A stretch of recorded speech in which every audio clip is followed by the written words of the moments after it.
It's the middle of winter. Some people say that's the best time to go out and look for and harvest chaga mushrooms, which we've never tried. And I'm kind of curious about it. We'll see if we can find any today. You know, we gotta try everything once, right? Except maybe some drugs. There's a bunch of birch polypore growing on this tree. It's kind of full of them. You can see these guys right here. I don't really think they're edible. I think they maybe have some medicinal qualities. All right, coming up on our first clump. Larissa spotted it. Is it chaga or is it just... I don't know what chaga looks like.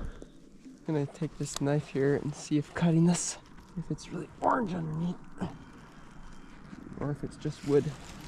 Oh yeah, that's definitely chaga. We'll whack at it a little bit here and see if we can get a little, some of it off. Doesn't look very yummy. I think it's been harvested once before. So we wandered deeper into the woods and finally spotted one. Right up there. It's kind of high. I don't know if I can get to it, but I think we'd have to get a ladder or something. I don't think I can physically get up to that. We got a ladder. Yeah, it looks nasty. It's kind of black. You can kind of see into the where it's orange. It sticks out really bad from this wound on this tree. So I'll just see if I can pick it off. Chaga chunks. It's really stuck on there. I'm surprised. It seems like we almost need like a sawzall. So we went and raided Grandpa's shop, and I'm sure he won't mind as long as we put all of his tools in the snow out here when we're done. Whole clump. Send those down. There's definitely still a little bit more we could maybe harvest on there, but we're gonna leave the rest so it can continue growing. Does it smell like anything to you? No. That's a pretty nice big chunk of chaga, I think. Should be enough at least to try it and see if we hate it. We got this old two-bladed food processor that we don't care about like at all, and we're using it to get the chunks from a little smaller than this down to this nice powder here. There's definitely some larger chunks in there too, but I don't really mind that.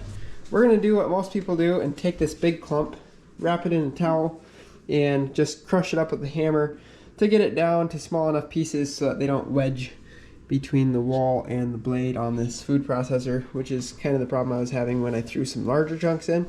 Chop it up and do a powder, and then we'll lay it on a tray, let it dry so it doesn't mold or anything like that, and then we'll dry it. We might actually brew some up while it still has some of its natural moisture, which wouldn't be a problem, I don't think. And I'm really curious to see how it tastes.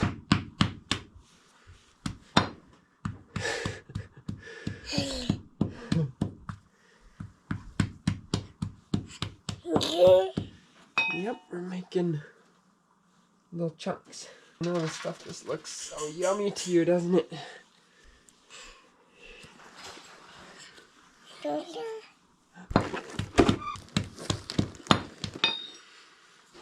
No. Yeah, chaga. Don't want to eat it though.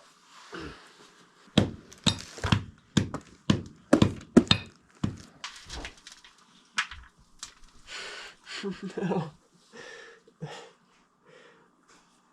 We gotta leave it in the tray. I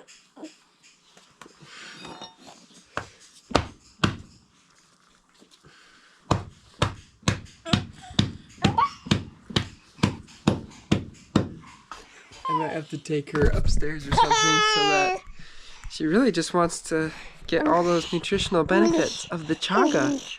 Don't you? You just want to play in the whole pile. But you can't do that. So I might have to go put her upstairs or something. I got someone to watch the baby. It's about the finest that we're going for. So we got some hot water going here. And I think we're just going to throw in like maybe 4 tablespoons. Actually, that looks like it's going to be pretty strong. So here's what that ended up looking like. It looks really rich. I'm kind of surprised how rich it looks. So we might strain it through a coffee filter try to get rid of the sediment. We probably boiled it for like, I don't know, 5 or 10 minutes, and then just let it sit for a while.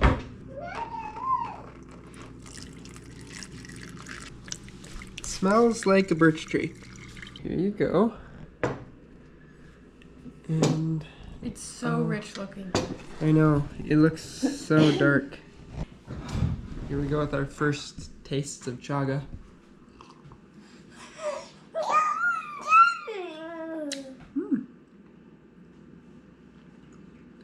Did you get like slightly sweet at first when you pull it into your mouth?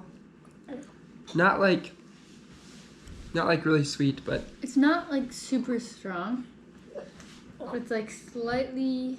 Well, the chaga that we made is super strong, but the flavor, it doesn't have like a super strong flavor.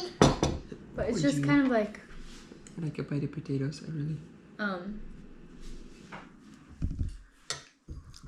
It tastes like how a birch tree smells. I feel like that's... It is sweet. And almost a little bit cinnamony at first, and then it gets a little bit bitter. Yeah, when you take it in your mouth and hold it on your tongue. I actually really like it. Yeah, it's like slightly like you set a cinnamon stick in your cup tea. And then poured hot water in it and then quickly took it out. Like just the mildest hint of cinnamon. Yeah, it kind of tastes a little bit like cinnamon tea, which is actually really good. And maybe part of that is because there's a lot of really fine particulates suspended in the water because of how we ground it up pretty fine. Yeah, I'd say it's pretty good. I am the sort of person that doesn't really, I don't really like black coffee on its own. So I would be the sort of person to add cream and sugar to this. But I wanted to try it on its own. It's pretty nice. This is better than black coffee. For sure. Yeah, I'm actually really impressed. It's really not bad at all. Like, I would drink this plain. It would probably be enhanced by... What do you think? Not potatoes, huh? It's definitely got a bitter element to it. Like, I like the bitter though. It's like the after it's gone. I would say it has a similar bitterness to like spinach, like that kind of on your teeth. You know what I'm talking about? It's good. I would say overall that, like, if you're looking for a non-coffee, I don't think it tastes very much like coffee, but it's a yummy. But it's a black liquid that. And it looks like coffee. You have hot. I'm gonna put cream and sugar in mine. So I put some sugar and some cream in there, and it is so good. I think I'm gonna call this hot chocolate because it's chaga.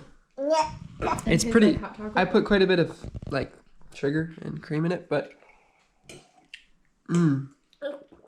that's actually really nice. I think I'll enjoy that a lot, especially when it's the evening and you want something hot to drink.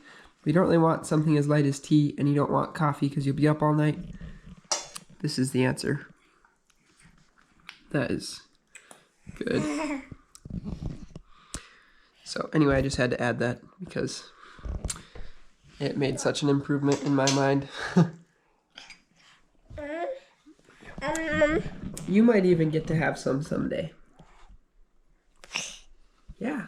Yeah, I don't know if I have anything else to say, but I think it's a mushroom worth foraging. I mean, if you find one mushroom like the one that we did, that's probably going to last us a long time. We'll dry it and put it in jars and slowly drink it away. But yeah, I'd say another fun mushroom and kind of unique in that you can hunt for it in the middle of winter. So anyway, I hope that you enjoyed the video, and we'll talk to you in the next one.